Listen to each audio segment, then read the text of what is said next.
Տիկին Էլեոնորա, շնորհակալ եմ, որ այսպես համաձայնեցիք մեկ-երկու հարցի հետ կապված ձեր մեկնաբանությունը տալ եւ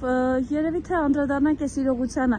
Այլևս մենք տեսնում ենք, թե ինչպես է թաղապետը, մասնավորապես նոր-նորքի թաղապետը ուղիղ եթերում բառի իմաստով ինքը եւ մի 10 հոգի իր հետ ծեծում ակտիվիստի, ով բացահայտել է եւ բարձրաձայնել է կոռուպցիայի մասին, որը իրենք իրականացնում են։ Եվ արդյունքում ոստիկանները օրինակ բերման են ենթարկում ծեծվողին Արտուր Չախոյանին։ Սա ինչ միտում է եւ սա ինչ վտանգավոր, այսպես ասենք, տենդենս է։ Տեսեք,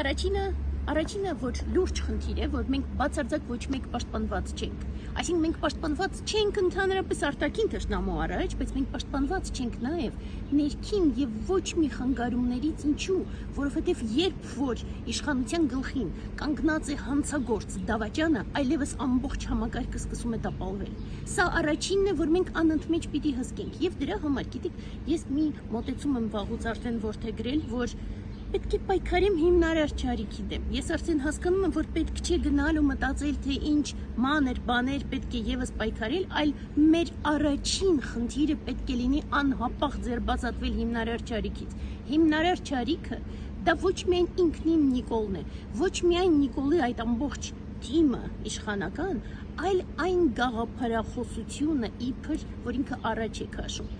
որը լցված է դավաճանությամբ, հանցագործությամբ եւ սեփական ազգի ու սեփական երկրի հանդեպ ամենաչար մոտեցմամբ։ Սա է հարցը։ Եվ դրա համար ես անընդմեջ բոլորին կոչ եմ անում, որ պետք չէ ուժերը վատնել մանր բաների վրա։ Պետք է բոլորս կարողանանք համախմբվել եւ ի վերջո անհապաղ, ինչքան հնարավոր է շուտ, մի օր նույնիսկ մի շուտ ձերբազատվենք այս չարիքից։ Այսինքն ըստ էության, որովհետեւ մենք տեսանք վերջերս գործավարականիստի ժամանակ, այս թաղապետը ընդհանրապես ներողություն խնդրեց եւ հատկանշական է, ոչ թե ներողություն խնդրեց Արտուր Չախոյանից, ոչ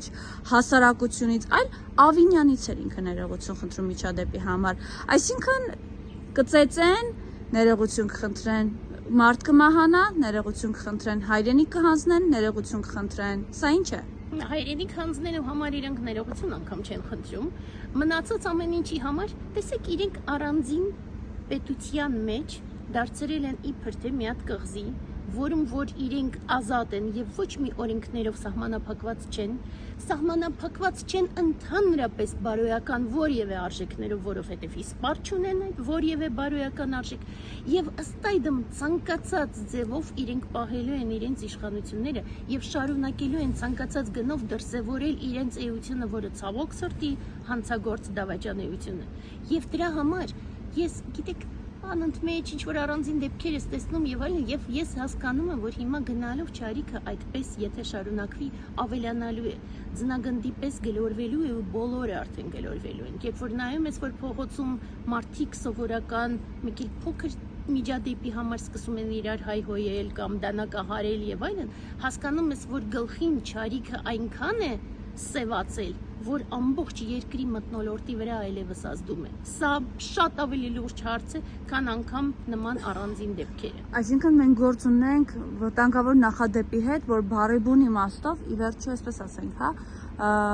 իրենք հասցնում են այն վիճակին, որ մարդիկ պետք է նույն ձև պատասխանեն։ Ցավոք սրտի այս նախադեպը արդեն նախադեպել չի։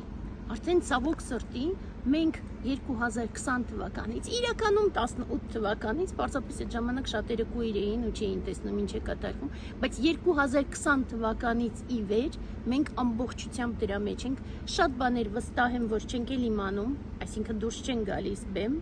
իսկ շատ ու շատ բաներ այդպես առանձին վերցրած, եթե ընդհանուր ես նայում, հասկանում ես ինչ սարսափելի վիճակում ենք եւ ինչքան կարեւոր է պայքարել հիմա։